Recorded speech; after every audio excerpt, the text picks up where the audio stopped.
हे बघा, ही दरवर्षीची पद्धत आहे की आपण साधारणतः मंजूर नियत वयाच्या दीडपटीनं कामं मंजूर करत असतो उपलब्ध नियत वयाच्या. आणि दरवेळी त्यातली काही देयकं आपण मार्च अखेर वर्षाअखेर जेव्हा होती 31 मार्च त्याच्या अगोदर काही देयकं देतो आणि काही स्पिलओव्हर राहतो. म्हणजे जो गेल्या वर्षीचं देयक पुढच्या वर्षी द्यायचं, ही नेहमीची म्हणजे रुटीन दरवर्षी चालत आलेली ही पद्धत आहे. त्यामुळं काही ठिकाणी स्पिलओव्हर हा राहिला जास्त ह्याच्याबद्दल दुमत नाही. परंतु तरीसुद्धा ज्या काही लोकांची कॉन्ट्रॅक्टर लोकांनी कामं केलीत, विकासाची असतील किंवा कसल्या कामांची असतील आणि त्यांची देयकं बाकी आहेत, तर त्या अनुषंगानं तो स्पिलओव्हर हळूहळू कमी करण्याचा प्रयत्न सरकारचा आहे. माझं आव्हान राहील सगळ्याच यंत्रणांना, कॉन्ट्रॅक्टर लोकांना की बाबा तिने अशा पद्धतीनं चालू असलेली कामं थांबवू नयेत. आवश्यकता असली तर सार्वजनिक बांधकाम मंत्र्यांच्या बरोबर मी स्वतः चर्चा करतो. पण हा स्पिलओव्हर नेहमीच राहत असतो, काही याच वर्षी राहिला असं नाही. तो आपण पुढच्या आर्थिक वर्षामध्ये भरून काढत असतो. लाडक्या बहिणीमुळे हा बोजा वाढलाय. लाडकी बहिणी योजना महाराष्ट्र सरकारने काढली आणि त्यामुळे हा बोजा वाढलाय. त्यामुळे आमचं कामं रखडली जातात असं पण त्यांनी सांगितलं. मग त्यांचं काय म्हणणं आहे? लाडक्या बहिणी योजनेचं काय बंद करायची का? काय म्हणणं आहे त्यांचं? शेवटी ती सुद्धा गोरगरीब कुटुंबातल्याच महिला आहेत ना. आम्ही कुठं म्हणतोय की तुम्हाला देणार नाही म्हणून. मी परत सांगतोय ना, सरकारची भूमिका तीच आहे की जो स्पिलओव्हर राहिलेला आहे गेल्या वर्षीच्या कामांचा, तो स्पिलओव्हर येणाऱ्या आर्थिक वर्षामध्ये भरून काढण्याचा प्रयत्न आहे. माननीय बांधकाम मंत्री महोदयांच्या बरोबर पाठीमागच्या सातारच्या DPDCच्या बैठकीच्या वेळी माझी चर्चा झाली होती. त्यांनी सुद्धा हे मान्य केले की थोडेसे पैसे जादा देणं आमच्याकडनं बाकी आहे.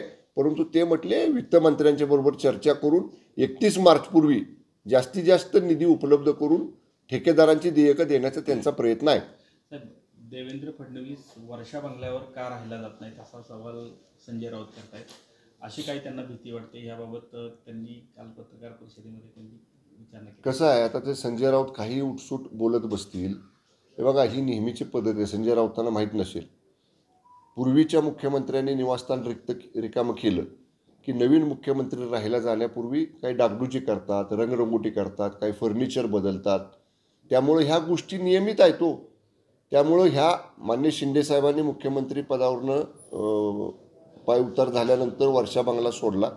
माननीय साहेब आता शिंदेसाहेब त्यांचंसुद्धा जे नंदनवन बंगला आहे त्या बंगल्याचीसुद्धा दुरुस्ती चालू आहे. आता साहेब मुक्तागिरी बंगल्यामध्ये राहिलेले आहेत. तसं वर्षा बंगल्यामधलं आतलं रिनोव्हेशन, दुरुस्ती, रंगरंगोटी ह्याची कामं चालू आहेत. संजय राऊतांना काय म्हणजे संजय राऊतांना त्याचं काय एवढं चिंता करण्याची गरज नाही. माननीय मुख्यमंत्री लवकरच सरकारी त्यांच्या वर्षा निवासस्थानामध्ये राहायला जातील. संजय राऊतांनी त्यांची काळजी करू नये. मंत्र्यांचे जे काही सचिव असतील किंवा महत्त्वाचे शासकीय अधिकारी जे आहेत ते हे देखील पैसे गोळा करतात अशा पद्धतीचा एक आरोप जे आहे ते संजय राऊत करतात. दाखवा, नाव सांगा, पुरावा द्या, उदाहरण द्या. उगच वाटेल त्या गोष्टी वाटेल तशा पद्धतीनं बोलायची संजय राऊतांची सवय आहे. आम्ही संजय राऊतांवर आता इथून पुढच्या काळात तर त्यांच्या कसल्याच वक्तव्याची दखलसुद्धा आम्ही घेणार नाही. कारण मी परत सांगतो, तुम्ही ते दाखवत नाही. मी सांगतो, 1 महिन्यात दरवर्षी दर महिन्याला प्रत्येक चॅनलनं एक कार्यक्रम ठेवा महिना अखेरला. या महिन्यात संजय राऊतांनी ही 50 स्टेटमेंट केली आणि ती 50 स्टेटमेंट खरी निघाली असा एक कार्यक्रम ठेवा प्रत्येक वाहिनीने दर महिन्याच्या महिना अखेरला. तुमचं तुम्हालाच कळलं त्यातलं ते किती खरं बोलतात आणि किती खोटं बोलतात ते. त्यामुळे संजय राऊतांच्या अशा विधानांकडे आम्ही गांभीर्यानं बघत नाही. नवीन महाबळेश्वरच्या प्रकल्पाच्या अनुषंगानं 294 गावांचा समावेश यामध्ये आता प्रस्तावित आहे आणि म्हणजे एकूण जवळपास 235 आधीची आणि 294 असं 529 गावं आता नियोजित आहेत त्याच्यामध्ये. तर 235चा झाला आहे आराखडा. पण आता याच्या बाबतीतलं सादरीकरण माननीय उपमुख्यमंत्री एकनाथजी शिंदेसाहेब दरे दौऱ्यावरती आले त्यावेळी MSRDC हे विभाग आमचा त्याचा DPR तयार करतो आहे. आदरणीय शिंदेसाहेबांना त्याचं सादरीकरण झालेलं आहे. ते आता परवा दिवशीचे सुद्धा सातारच्या जिल्हा नियोजन समितीच्या बैठकीमध्ये चर्चा झाली. शिवेंद्रबाबा, माननीय आमदार मंत्री महोदय शिवेंद्रराजे भोसले, मी आणि माननीय मंत्री महोदय मकरंद आबा, आमच्या तिघांच्या मतदारसंघाशी संबंधित हा प्रकल्प आहे. तर आम्ही तिघही जणं आमच्याकडे सुद्धा त्याचे एकदा सविस्तर सादरीकरण या ठिकाणी आम्ही घेणार आहोत. आणि नक्कीच हा प्रकल्प लोकहिताचा आहे.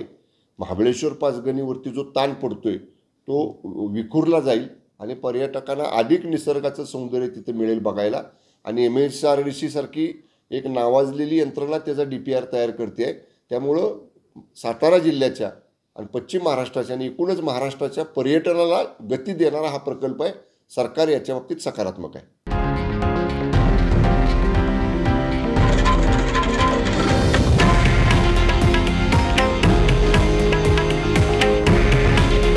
हे आहे देशातील नंबर 1 न्यूज नेटवर्क आणि आपण पाहत आहात TV9 मराठी. काळजी तुमची, हित महाराष्ट्राचं.